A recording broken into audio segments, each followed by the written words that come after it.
ఓం విఘ్నేశ్వరాయ నమః. ఓం శ్రీ గురుభ్యో నమః. ఓం దుర్గాయ నమః. ప్రేక్షక మహాశీలందరికీ నమస్కారం. కుంభరాశికి చెందిన జాతకులకు ప్రస్తుతం ఏలినాటి శని జరుగుతుంది. ఈ ఏలినాటి శని ప్రభావంతో కుంభరాశికి చెందిన జాతకులు ఇబ్బందులు పడుతున్నప్పటికీ కూడా ఎంతో కొంత గతంతో పోలిస్తే ఇప్పుడు కొంచెం మెరుగ్గానే ఉందన్న విషయాన్ని గమనించాల్సిన అవసరం ఉంటుంది. అసలు ఈ కుంభరాశికి చెందిన జాతకులు అంటే ఎవరు అంటే ధనిష్ట నక్షత్రం 3-4 పాదాలు, శతభిషం నక్షత్రం 1, 2, 3, 4 పాదాలు, అలాగే పూర్వాపాద నక్షత్రం 1, 2, 3 పాదాలకు చెందిన వ్యక్తులు ఎవరైనా సరే ఈ కుంభరాశికి చెందిన జాతకులే ఉంటారు. మరి ఈ కుంభరాశికి చెందిన జాతకులకి ప్రధానమైన 4 గ్రహాలు అంటే శని, గురుడు, రాహుకేతువులు అనేవి ప్రధానమైన 4 గ్రహాలు. ఎవరికైనా సరే ఆ 4 గ్రహాలు కూడా వారి యొక్క ఇళ్లల్లో, వారి యొక్క స్థానాల్లో ఎక్కువ కాలం ఉంటాయి. శని అయితే ఒక రాశిలో 2.5 సంవత్సరాలు ఉంటాడు, గురుడైతే 1 సంవత్సరం కాలం పాటు ఉంటాడు, అలాగే రాహుకేతువులు అయితే 1.5 సంవత్సరం కాలం పాటు ఒక్కొక్క రాశిలో సంచారం చేస్తారు. అందువల్లే ఎవరికైనా సరే ఈ 4 గ్రహాలనే మనం ప్రధానంగా చూసుకోవాల్సిన అవసరం ఉంటుంది. ఆ 4 గ్రహాలతోనే ఎక్కువగా కూడా వాళ్ళకి పాజిటివ్గా కానీ నెగిటివ్గా కానీ జరగడానికి ఎక్కువగా అవకాశాలు ఉంటాయి. మరి ఇలాంటి పరిస్థితుల్లో గతంలో మనం ఈ కుంభరాశి వారికి లేకపోతే కుంభ లగ్న జాతకులకి రాహు వల్ల ఎలాంటి ఫలితాలు ఉంటాయి, రాహుగ్రహం వల్ల ఎలాంటి ఫలితాలు ఉంటాయనే విషయాన్ని మనం తెలుసుకునే ప్రయత్నం చేద్దాం. మరి కుంభరాశికి చెందిన రాశులు అంటే ధనిష్ట నక్షత్రం 3-4 పాదాలు, శతభిష నక్షత్రం 1, 2, 3, 4 పాదాలు, అలాగే పూర్వాపాద నక్షత్రం 1, 2, 3 పాదాలు వారు. ఈ నక్షత్ర జాతకులంతా కూడా కుంభరాశిలోకి చెందుతారు. మరి కుంభరాశికి కానీ కుంభ లగ్న జాతకులకి కానీ ఈ రాహు యొక్క ప్రభావం ఎలా ఉంటుందనే విషయాన్ని కనుక మనం ఒకసారి చూసుకుంటే ఈ కుంభరాశి కానీ కుంభలగ్న జాతకులకు కానీ రాహు యొక్క ప్రభావం అనేది కేవలం 3, 4, 5 స్థానాల్లో తప్పించి మిగతా స్థానాల్లో అంత యోగకారకుడు కాదన్న విషయాన్ని గమనించాలి. అంటే కేవలం 3 స్థానాలు, మిగతా 12 స్థానాల్లో కూడా ఈ కుంభరాశి వాళ్ళకి రాహు భగవానుడి వల్ల ఏదో ఒక రకమైన మానసికమైన అశాంతి, ఏదో ఒక రకమైన మానసికమైన ఇబ్బంది, ఏదో రకంగా కష్టాలు, ఏదో ఒక రకంగా నష్టాలు ఉండడానికి ఎక్కువగా అవకాశం ఉంటుందన్న విషయాన్ని గమనించాల్సిన అవసరం ఉంటుంది. మరి 3వ స్థానంలో కనుక రాహు కనుక ఉంటే మీది కుంభలగ్నం అయి ఉండి 3వ స్థానంలో కనుక రాహు కనుక ఉండుంటే అలాంటి వారికి దీర్ఘ ఆయుర్దాయం ఉంటుంది, మంచి ధనలాభం కూడా కలుగుతుంది, మంచి డబ్బు వస్తుంది, అలాగే విపరీతంగా చాలా కాలం పాటు వాళ్ళు బతకడానికి అవకాశం ఉంటుంది. అయితే ఇక్కడ ఒక విషయాన్ని గమనించాలి, అక్కడ దుష్టగ్రహాల యొక్క దృష్టి ఏది పడకూడదు. ఆ దృష్టి పడిందంటే వాళ్ళకి ప్రతిదీ కూడా కొంచెం సమస్యగానే మారుతుంది.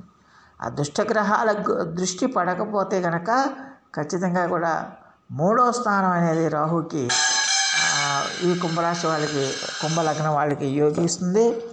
అందువల్ల అలాంటి వారికి వాళ్ళు చాలా కాలం బతుకుతారు, అలాగే ధన లాభాలు కూడా కలగడానికి ఎక్కువగా అవకాశం ఉంటుంది. ఇక 4వ స్థానం, ఈ కుంభలగ్న జాతకులకి 4వ స్థానంలో రాహు భగవానుడు ఉంటే కనుక ఆ రాహు 4వ స్థానం అంటే అది చతుర్థ స్థానం, మాతృస్థానం అవుతుంది. మరి అలాంటి వారికి మంచి సంఘంలో మంచి గుర్తింపు మర్యాదలు వస్తాయి, మంచి సంఘంలో గుర్తింపు వస్తుంది, కీర్తి ప్రతిష్టలు పెరుగుతాయి, వాళ్ళకంటూ ప్రత్యేకమైన ఇమేజ్ ఏర్పడుతుందనే విషయాన్ని గమనించాల్సిన అవసరం ఎంతైనా ఉంటుంది. అలాగే 5వ స్థానంలో కనుక మరి రాహు ఉంటే కనుక అలాంటి వారికి కూడా మంచి సుఖజీవనం ఉంటుంది. అయితే వాళ్ళ పిల్లల వల్ల మాత్రం అలాంటి వారికి సుఖం లేకపోవడం అనేది జరుగుతుందన్న విషయాన్ని గమనించాల్సిన అవసరం ఉంటుంది. అంటే పంచమ రాహు ఉంటే కనుక ఖచ్చితంగా పిల్లలకు సంబంధించిన ఇబ్బందులు డెఫినెట్గా వస్తాయనే విషయాన్ని గమనించాల్సిన అవసరం ఉంటుంది. మరి కుంభలగ్నం అయ్యి లగ్నంలో కనుక రాహు ఉంటే, కుంభలగ్నం అయ్యి లగ్నంలో కనుక రాహు ఉన్నాడు అనుకుంటే అలాంటి వారికి విపరీతమైన శరీర బాధలు ఉంటాయి. అలాగే మీ మిత్రులు అనుకున్న వాళ్ళు కూడా మీకు దూరం అయిపోతారు. అలాగే ఆరోగ్యం సహకరించదు, ఇబ్బందులు, సమస్యలు, గొడవలు ఇలాగ అన్నీ కూడా వీళ్ళకి నెత్తికి చుట్టుకుంటాయన్న విషయాన్ని గమనించాలి. దానికి తోడు వీళ్ళకి తగినంత వ్యయం కూడా అవుతుందన్న విషయాన్ని గమనించాల్సిన అవసరం ఉంటుంది. అలాగే 2వ స్థానంలో కనుక రాహు ఉంటే కనుక అలాంటి వారికి ఖచ్చితంగా అనారోగ్య సూచనలు ఎక్కువగా కనిపిస్తున్నాయి. అలాగే డబ్బు కూడా విపరీతంగా ఖర్చు అవుతుందనే విషయాన్ని గమనించాలి. కొన్ని డబ్బు ఖర్చు అయినా మానసిక ప్రశాంతత లభిస్తుందా అంటే అది కూడా ఉండదు. డబ్బు ఖర్చు అయినా మానసిక ప్రశాంతత లభించదన్న విషయాన్ని గమనించాల్సిన అవసరం ఎంతైనా ఉంటుంది. ఇక్కడ 2వ స్థానంలో కనుక రాహు కనుక ఉంటే కనుక అది ధనస్థానం అయింది, అలాగే వాక్కు స్థానం అయింది. ఈ 2వ స్థానంలో రాహు కనుక ఉంటే డబ్బులు బాగా ఖర్చు అవుతాయి. అప్పుడప్పుడు మీకు అనారోగ్యం కూడా సిద్ధిస్తుంది. ఆ అనారోగ్యం వల్ల మీకు డబ్బులు బాగా ఖర్చు అవ్వడానికి ఎక్కువగా అవకాశం ఉంటుందనే విషయాన్ని గమనించాల్సిన అవసరం ఎంతైనా ఉంటుంది. అలాగే 6వ స్థానంలో రాహు ఎలాంటి ఫలితాలను ఇస్తాడని కనుక మనం ఒకసారి చూసుకుంటే ఈ 6వ స్థానం వల్ల అది శత్రుస్థానం. అలాగే శత్రువుల వల్ల అప్పులు బాధలు బాగా పెరిగిపోతాయన్న విషయాన్ని గమనించాల్సిన అవసరం ఉంటుంది. ఈ సమయంలో ఈ కుంభరాశికి చెందిన జాతకులు ఎంత జాగ్రత్తగా ఉంటే అంత మంచిది, ఎంత ఆచితూచి వ్యవహరిస్తే అంత మంచిది అన్న విషయాన్ని గమనించాలి.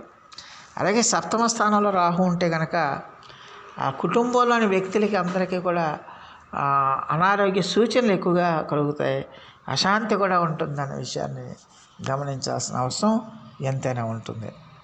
ఇక 8వ స్థానంలో 8వ స్థానంలో కనుక రాహు ఉంటే కనుక అలాంటి వారికి కూడా ఆరోగ్యం చెడుతుంది, ధన వ్యయం అవుతుంది, అనారోగ్య సూచనలు ఎక్కువగా ఉన్నాయి. అలాగే మరి ఈ 8వ స్థానంలో రాహు ఉంటే కనుక ఖచ్చితంగా కూడా మరి ఈ రాశికి చెందిన జాతకులు దీర్ఘకాలిక వ్యాధులతో బాధపడుతున్న వారు మాత్రం ఖచ్చితంగా జాగ్రత్తగా ఉండాల్సిన అవసరం ఎంతైనా ఉంటుంది.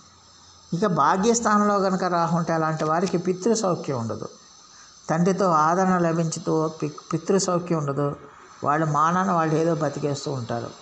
అలాగే 10వ స్థానం రాహు ఉండటం వల్ల ఖచ్చితంగా కూడా అలాంటి వారు కొంచెం అంటే వాళ్ళు చదువు సంధ్యకు తగ్గట్టు ఉద్యోగం కాకుండా వేరే ఉద్యోగాలు చేసే అవకాశం ఉంటుందనే విషయాన్ని గమనించాల్సిన అవసరం ఎంతైనా ఉంటుంది. అలాగే 11వ స్థానంలో కనుక రాహు ఉంటే కనుక ఆదాయం బాగా పెరుగుతుంది. అలాగే నీచ కార్యాల మీద ఆసక్తి కూడా వీరికి పెరగడానికి ఎక్కువగా అవకాశం ఉంటుంది. అలాగే మరి మొత్తం మీద చూస్తే మరి 12వ స్థానంలో కనుక రాహు ఉంటే అంటే వ్యయ స్థానంలో కనుక రాహు ఉంటే కనుక అలాంటి వారికి నీచులతో సాంగత్యం ఏర్పడుతుంది. ఆ నీచులతో సాంగత్యం ఏర్పడి వాళ్ళకి డబ్బు విపరీతంగా ఖర్చు అవుతుందనే విషయాన్ని గమనించాల్సిన అవసరం ఉంటుంది. అందువల్ల కుంభలగ్న జాతకులని కుంభరాశి వాళ్ళకి కానీ రాహు 3, 4, 5 స్థానాల్లోనే ఆయన మేలు చేస్తాడు. మిగతా అన్ని స్థానాల్లో కూడా ఏదో ఒక రకమైన ఇబ్బంది కానీ, ఏదో రకమైన సమస్యలు కానీ, ఏదో రకమైన కష్టాలు కానీ తెప్పించడానికి అవకాశం ఉంటుంది. సో మరి కుంభరాశి వాళ్ళకి రాహు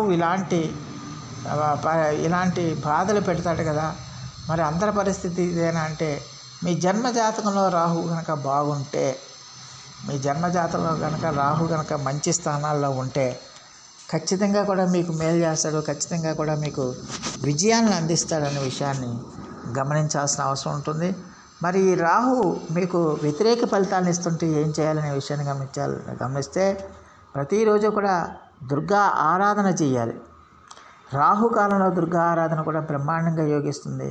అలాగే లలితా సహస్రనామం కానీ, దుర్గా సహస్రనామాలు కానీ మీరు రెగ్యులర్గా చదువుకుంటూ ఉండాలి. అలాగే ఈ రాశికి చెందిన జాతకులు అమ్మవారికి రాహుకాలంలో అమ్మవారికి, దుర్గా అమ్మవారికి కుంకుమ పూజ చేయటం చాలా వరకు మేలు చేస్తుందన్న విషయాన్ని గమనించాల్సిన అవసరం ఉంటుంది. అలాగే రాహు జపం కూడా రెగ్యులర్గా చేస్తూ ఉండాలి. దానివల్ల కూడా మీకు మంచి ఫలితాలు ఉండడానికి ఎక్కువగా అవకాశం ఉంటుంది. సో ఆ దేవదేవుడు మీ అందరికీ కూడా ఆయుర ఆరోగ్య ఐశ్వర్యాలు ఇవ్వాలని మనస్ఫూర్తిగా వేడుకుంటూ, ఈ నా వీడియో కనుక మీకు నచ్చితే లైక్ చేయండి, షేర్ చేయండి, కామెంట్ చేయండి, సబ్స్క్రైబ్ చేయండి. సర్వే జన సుఖినో భవంతు. నమస్కారం. శరీర బాధలు ఉంటాయి. అలాగే మీ మిత్రులు అనుకున్న వాళ్ళు కూడా మీకు దూరం అయిపోతారు. అలాగే ఆరోగ్యం సహకరించదు. ఇబ్బందులు, సమస్యలు, గొడవలు ఇలాగ అన్నీ కూడా వీళ్ళకి నెత్తికి చుట్టుకుంటాయన్న విషయాన్ని గమనించాలి. దానికి తోడు వీళ్ళకి తగినంత వ్యయం కూడా అవుతుందన్న విషయాన్ని గమనించాల్సిన అవసరం ఉంటుంది. అలాగే 2వ స్థానంలో కనుక రాహు ఉంటే కనుక అలాంటి వారికి ఖచ్చితంగా అనారోగ్య సూచనలు ఎక్కువగా కనిపిస్తున్నాయి. అలాగే డబ్బు కూడా విపరీతంగా ఖర్చు అవుతుందనే విషయాన్ని గమనించాలి. కొన్ని డబ్బు ఖర్చు అయినా మానసిక ప్రశాంతత లభిస్తుందా అంటే అది కూడా ఉండదు. డబ్బు ఖర్చు అయినా మానసిక ప్రశాంతత లభించదన్న విషయాన్ని గమనించాల్సిన అవసరం ఎంతైనా ఉంటుంది. ఇక్కడ 2వ స్థానంలో కనుక రాహు కనుక ఉంటే కనుక అది ధనస్థానం అయింది, అలాగే వాక్కు స్థానం అయింది. ఈ 2వ స్థానంలో రాహు కనుక ఉంటే డబ్బులు బాగా ఖర్చు అవుతాయి. అప్పుడప్పుడు మీకు అనారోగ్యం కూడా సిద్ధిస్తుంది. ఆ అనారోగ్యం వల్ల మీకు డబ్బులు బాగా ఖర్చు అవ్వడానికి ఎక్కువగా అవకాశం ఉంటుందనే విషయాన్ని గమనించాల్సిన అవసరం ఎంతైనా ఉంటుంది. అలాగే 6వ స్థానంలో రాహు ఎలాంటి ఫలితాన్ని ఇస్తాడని కనుక మనం ఒకసారి చూసుకుంటే, ఈ 6వ స్థానం వల్ల అది శత్రుస్థానం. అలాగే శత్రువుల వల్ల అప్పులు బాధలు బాగా పెరిగిపోతాయన్న విషయాన్ని గమనించాల్సిన అవసరం ఉంటుంది. ఈ సమయంలో ఈ కుంభరాశికి చెందిన జాతకులు ఎంత జాగ్రత్తగా ఉంటే అంత మంచిది, ఎంత ఆచితూచి వ్యవహరిస్తే అంత మంచిది అన్న విషయాన్ని గమనించాలి. అలాగే 7వ స్థానంలో రాహు ఉంటే కనుక ఆ కుటుంబంలోని వ్యక్తులకి అందరికీ కూడా అనారోగ్య సూచనలు ఎక్కువగా కలుగుతాయి, అశాంతి కూడా ఉంటుందన్న విషయాన్ని గమనించాల్సిన అవసరం ఎంతైనా ఉంటుంది. ఇక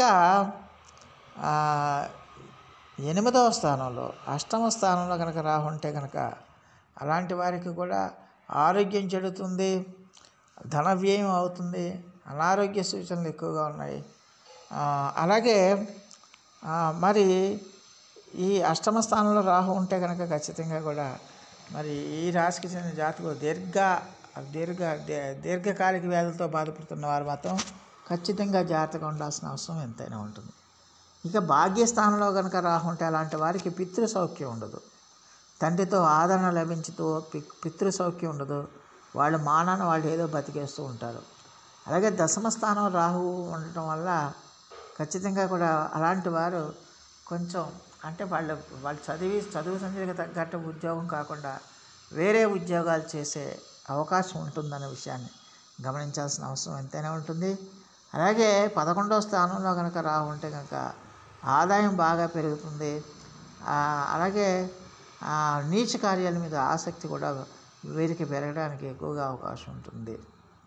అలాగే మరి మొత్తం మీద చూస్తే మరి 12వ స్థానంలో కనుక రాహు ఉంటే అంటే వ్యయ స్థానంలో కనుక రాహు ఉంటే కనుక అలాంటి వారికి నీచులతో సాంగత్యం ఏర్పడుతుంది. ఆ నీచులతో సాంగత్యం ఏర్పడి వాళ్ళకి డబ్బు విపరీతంగా ఖర్చు అవుతుందనే విషయాన్ని గమనించాల్సిన అవసరం ఉంటుంది. అందువల్ల కుంభలగ్న జాతకులని కుంభరాశి వాళ్ళకి కానీ రాహు 3, 4, 5 స్థానాల్లోనే ఆయన మేలు చేస్తాడు. మిగతా అన్ని స్థానాల్లో కూడా ఏదో ఒక రకమైన ఇబ్బంది కానీ, ఏదో రకమైన సమస్యలు కానీ, ఏదో రకమైన కష్టాలను కానీ తెప్పించడానికి అవకాశం ఉంటుంది. సో మరి కుంభరాశి వాళ్ళకి రాహు ఇలాంటి బాధలు పెడతాడు కదా. మరి అందరి పరిస్థితి ఇదేనా అంటే, మీ జన్మజాతకంలో రాహు కనుక బాగుంటే, మీ జన్మజాతకంలో కనుక రాహు కనుక మంచి స్థానాల్లో ఉంటే ఖచ్చితంగా కూడా మీకు మేలు చేస్తాడు, ఖచ్చితంగా కూడా మీకు విజయాలను అందిస్తాడనే విషయాన్ని గమనించాల్సిన అవసరం ఉంటుంది. మరి ఈ రాహు మీకు వ్యతిరేక ఫలితాలను ఇస్తుంటే ఏం చేయాలనే విషయాన్ని గమనిస్తే ప్రతిరోజు కూడా దుర్గా ఆరాధన చేయాలి. రాహుకాలంలో దుర్గా ఆరాధన కూడా బ్రహ్మాండంగా యోగిస్తుంది. అలాగే లలితా సహస్రనామం కానీ, దుర్గా సహస్రనామాలు కానీ మీరు రెగ్యులర్గా చదువుకుంటూ ఉండాలి. అలాగే ఈ రాశికి చెందిన జాతకులు అమ్మవారికి రాహుకాలంలో అమ్మవారికి, దుర్గా అమ్మవారికి కుంకుమ పూజ చేయటం చాలా వరకు మేలు చేస్తుందన్న విషయాన్ని గమనించాల్సిన అవసరం ఉంటుంది. అలాగే రాహు జపం అంటే రాహు జపం కూడా రెగ్యులర్గా చేస్తూ ఉండాలి. దానివల్ల కూడా మీకు మంచి ఫలితాలు ఉండడానికి ఎక్కువగా అవకాశం ఉంటుంది. సో